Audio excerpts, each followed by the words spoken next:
1990 के दशक में मैं इलाहाबाद आया, इसलिए मैं इलाहाबाद कह रहा हूँ, फिर प्रयागराज में एंटर करूंगा। जब मैं इलाहाबाद आया तो मेरी माता जी बोली कि नाहक में जा रहे हो।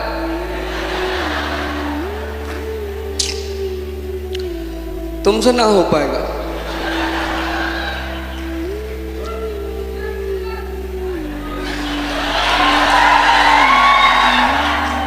तो मैंने अपनी माता जी से कहा कि देखो भैया, आप हमारी माँ हो, और माँ को लड़के में हमेशा ये दिखाई पड़ता है कि हमारा लड़का तो बदमाश है। और विजेंद्र सर ने एक बात कही कि आप सारे लोग IAS इसलिए बनना चाहते हैं, बहुत सारे लोग, क्योंकि आप किसी ना किसी स्तर पर बेइज्जत हुए हैं, परेशान हुए हैं। तो मैं भी एक सामान्य घर में पैदा हुआ। मेरे पापा पिताजी मेरे पोस्ट ऑफिस में थे, बाबू थे, और मैं जिस स्कूल में पढ़ता था, फातिमा इंटर कॉलेज में, वहाँ सब अरिस्टोक्रेसी के लड़के, DM, कलेक्टर, सांसद, मंत्री, विधायक। तो वहाँ एक बाहुबली का होना बहुत जरूरी था।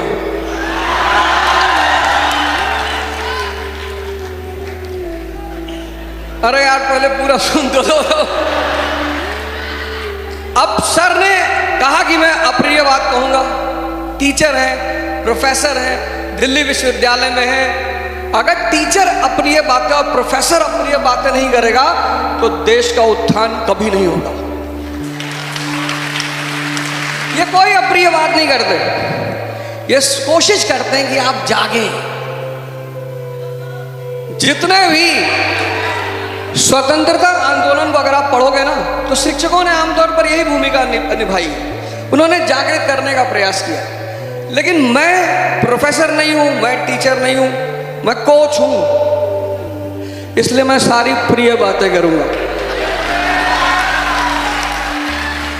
मेरा उद्देश्य जगाना नहीं, मेरा उद्देश्य जिताना है। चाहे छल से, चाहे बल से।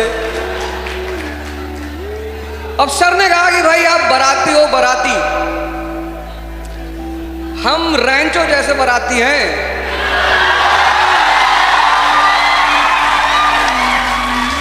हम दुल्हन को मंडप से तब उठाएंगे जब वो शादी करने जा रही है।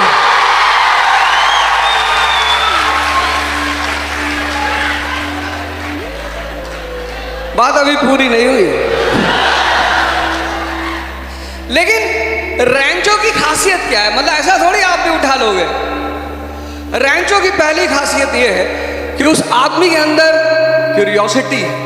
वो आदमी जानना चाहता है। उसका डीन बोल रहा है, प्रवचन दे रहा है, सेशन शुरू होने जा रहा है, आया बड़े स्टाइल में, घोंसला उसका लेकर आया और अंडा अंडा गिरा रहा है। वो देख रहा है मस्ती से कि मास्टर हम ही तो बकई थी। और फिर वो धीरे से हाथ उठाता है और कहता है, सर स्पेस में पेंसिल क्यों नहीं ले आ सकते? वो चीज आपको सीखनी है, तभी दुल्हन मंडप से भागेगी।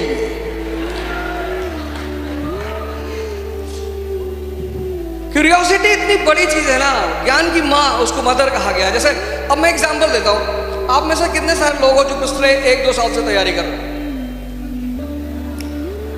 2 साल से, सिर्फ 2 साल वाले, 2 साल। अच्छा, आप में से कौन है जो मेरे सवाल का एक जवाब देना चाहता है? 2 साल से तैयारी करो, नहीं तो तुम्हें मौका नहीं दिया। 2 साल वाला कौन है? देखो, बेइज्जती से मत डरना, क्योंकि 3 लोगों की इज्जत नहीं होती। भिखारी, सन्यासी और स्टूडेंट। अगर तुमने इज्जत बचाई तो तुम गए। इधर कौन है जो 2 साल से तैयारी कर रहा है? चलो भाई, क्या नाम है? सुन लो, ये देख लो, 2 साल से तैयारी कर रहे हो, 3 साल से, एक आध अटेम्प्ट दिया। कर्जन की नीति का नाम बताओ जिससे उसने प्रयास किया कि स्टूडेंट राजनीति और नेशनल मूवमेंट में ना जा पाए। सुन लो, ये लाइव दिखा के जा रहा हूं, बाद में मत कहना 3 साल से तैयारी कर रहे हो ना, मॉडर्न इंडिया तो पढ़ी ही होगी। कर्जन की वो कौन सी नीति है जिसके द्वारा वो कोशिश कर रहा है कि भारतीय जो छात्र हैं वो राष्ट्रीय आंदोलन का हिस्सा न बन पाए।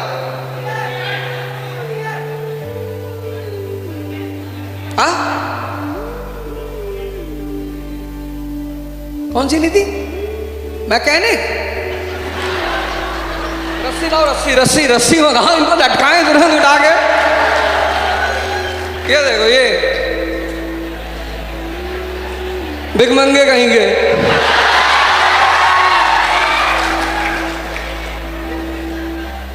गमछे की बेइज्जती तुम नहीं कर सकते, उतारो इसको, ये शान है हमारी।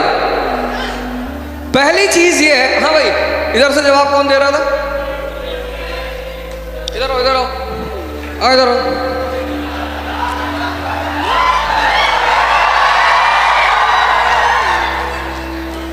आओ, मारेंगे नहीं, आओ।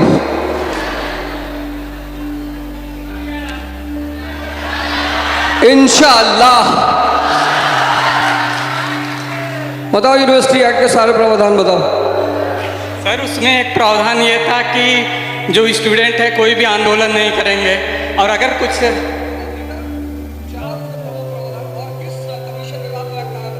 सर वो रैले कमीशन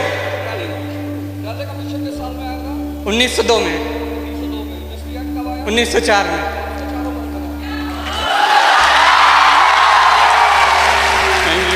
सर एग्जैक्टली मुझे याद नहीं है, लेकिन ये है कि अगर कोई भी याद दिला देता हूँ। उसका पहला पॉइंट ये था कि सीनेट जो होगी, यूनिवर्सिटी की जो सीनेट होगी, उसमें ऑफिशियल मेंबर ज़्यादा होंगे, जो सरकारी सदस्य हैं वो ज़्यादा होंगे। दूसरा उसका दूसरा पॉइंट ये था कि जितने भी एफिलिएटेड कॉलेज हैं यूनिवर्सिटी से, जितने भी, यही सबसे प्यारा कानून था जिसकी वजह से बाद में कैरेक्टर सर्टिफिकेट का प्रावधान शुरू हुआ। तो उसका दूसरा सबसे बड़ा पॉइंट यह था कि जितने भी एफिलिएटेड कॉलेजेस हैं, मान लो इलाहाबाद में कॉलेज है, प्रयागराज में सीएमपी, अब सीएमपी किससे एफिलिएटेड है? इलाहाबाद यूनिवर्सिटी से। अब सीएमपी डिग्री कॉलेज का अगर कोई भी स्टूडेंट राष्ट्रीय आंदोलन में पकड़ा गया तो कॉलेज की मान्यता रद्द कर दी जाएगी। तीसरा उसका फीचर था पीरियोडिकल इंस्पेक्शन, मतलब पीरियोडिकल इंस्पेक्शन, जो सरकारी अधिकारी हैं वो कभी भी पहुंच जाएंगे कॉलेज में, स्कूल में, और वो इंस्पेक्शन करेंगे।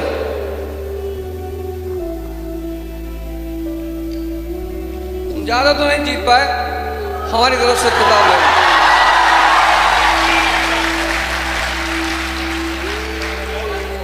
बहुत बड़ा है, पैसे की कीमत बहुत कम है। खुश रहो, तुमने इतने भर का जवाब दिया था।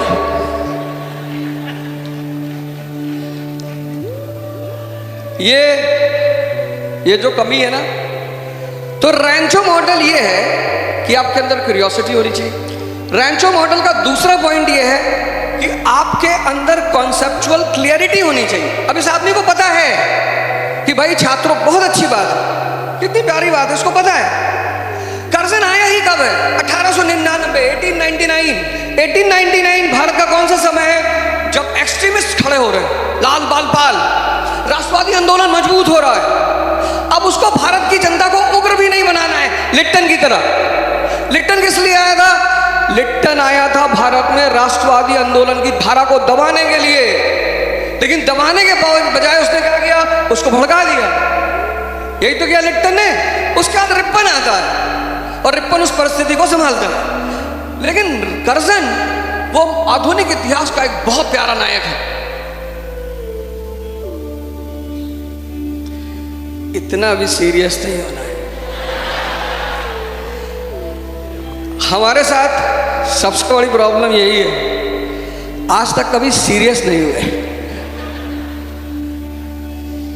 कॉन्सेप्चुअल क्लियरिटी, रेंचो को देखो, जब वो उससे पूछता है कि what is the definition of machine, clear है वो एकदम क्लियर है कि मशीन की डेफिनेशन क्या है। तीसरी बात उस आदमी के अंदर ये है कि कॉमन सेंस का जो लेवल है, शिक्षा जो जिस विवेक को पैदा करती है शिक्षा, वो विवेक उस व्यक्ति के अंदर है। एग्जामिनेशन दे रहे हैं सब, पेपर लिख रहे हैं, लेट हो गया है, और जब वो पेपर जमा करने जा रहे हैं तीनों, फरहान, राजू और रैंचो, तो प्रोफेसर कह रहा है कि तुम लेट हो गया। तुम्हारा आंसर शीट नहीं लेगा। कहता सर आपको पता है हमारा नाम क्या है? अरे बोले तुम प्रधानमंत्री मोदी के घर का भी होगा तो भी नहीं लेगा। कहता सर आपको हमारा नाम रोल नंबर पता है? कहता नहीं पता। मिक्स कर देगा। ये है रैंचो मॉडल। जिनके पास ये क्षमताएं हैं उन्हीं के लिए दुल्हन मंडप से भागेगी।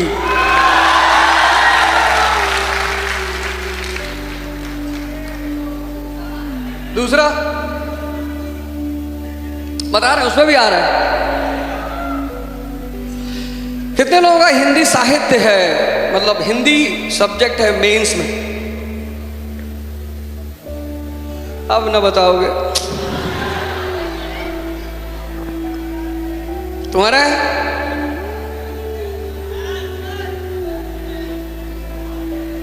आओ गुरु, आओ। यहां किसी का हिंदी? आ जाओ आ जाओ। या तो पैसा लेके जाओगे या जलील होके जाओगे। तीसरा कोई ऑप्शन ही नहीं है।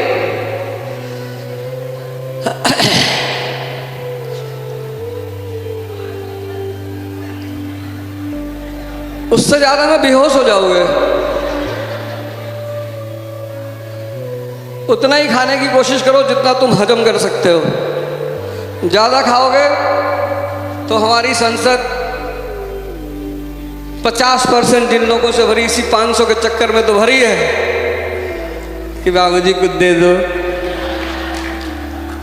भारत एक देश है जहां की जनता राजा है। We the people of India solemnly resolve. और उस देश की जनता जो खुद राजा है वो पूछती है राजा कैसे बने। उसकी वजह सिर्फ ये है कि अंदर से भिखमंगी है,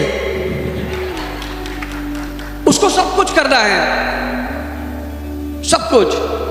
आईएएस बनना बहुत प्यारा खेल है ये। तो मैं अपनी बात कर रहा था, मैं यहाँ आया इलाहाबाद, और सबसे बड़ी घटना रही इलाहाबाद विश्वविद्यालय में एडमिशन।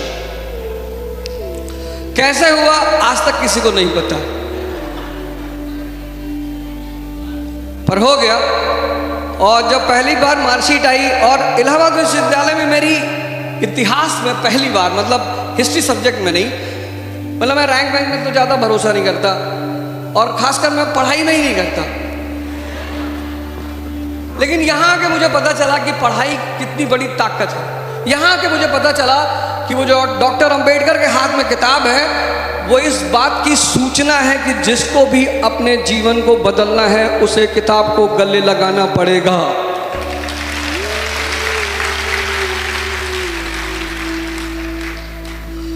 तो दूसरा जो दूल्हा है, मैं दूसरे तरह के दूल्हे पे आता हूं सर।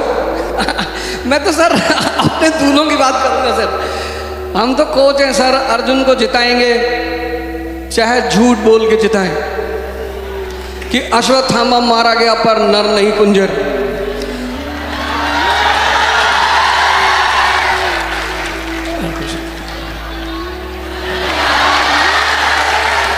एक साहित्य है तुम्हारा, हिंदी भाषा है।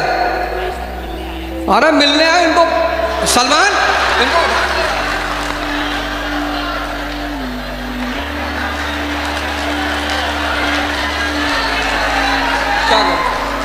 क्या बढ़िया सर। करते क्या सर मैं अभी तैयारी करने आया। घबरा कह रहे हो, आज लाए नहीं है। पढ़ते हो? जी सर अभी आए 2 महीने हो रहा है। क्या कर? बस सर यूपीएससी से तैयारी। इस लड़के की हिम्मत पे ताली बजाओ यार। अबे तुम कहाँ बजा रहे हो? क्या नाम है तुम्हारा? क्या नाम है? अमन गौतम। अमन गौतम। क्या कर रहे हो? तैयारी कर रहे हैं किस चीज की? यूपीएससी। कहाँ पर आए हो? लोग सामने कि जनता सामने? और विजय सर की भाषा में कहें तो लड़के सामने। तुम्हारा 12th किस स्ट्रीम से था? नहीं मीडियम तो हिंदी था। साइंस से थे, ह्यूमैनिटीज थे, कॉमर्स से थे, किससे थे? मैथ साइंस से थे। ठीक है, कोई बात नहीं। क्या नाम है? अमन गौतम। जाओ गौतम। एक सेकंड। तो जाओ, हो गया। सलमान, अब देखो इन लड़का आया है इलाहाबाद 2 महीने पहले आया है और तैयारी शुरू किया है और इसका साइंस बैकग्राउंड है। साइंस मतलब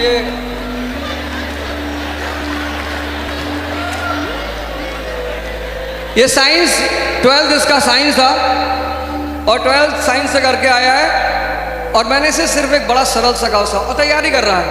यही लूटा जाएगा। ये कॉम्प्लान बॉय है। I am a Complan boy.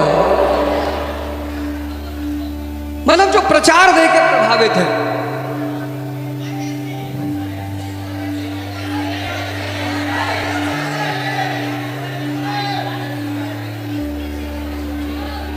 लेकिन तुम देखो, अच्छी बात है, आए हो तैयारी करने, बहुत अच्छी बात है। तैयारी का जो सबसे पहला नियम है ना, सबसे पहला और सबसे ताकतवर नियम यह है कि आपके आधारभूत सिद्धांत क्लियर होने चाहिए। अगर आपके आधारभूत सिद्धांत क्लियर नहीं है तो आप जीवन में फंस जाएंगे।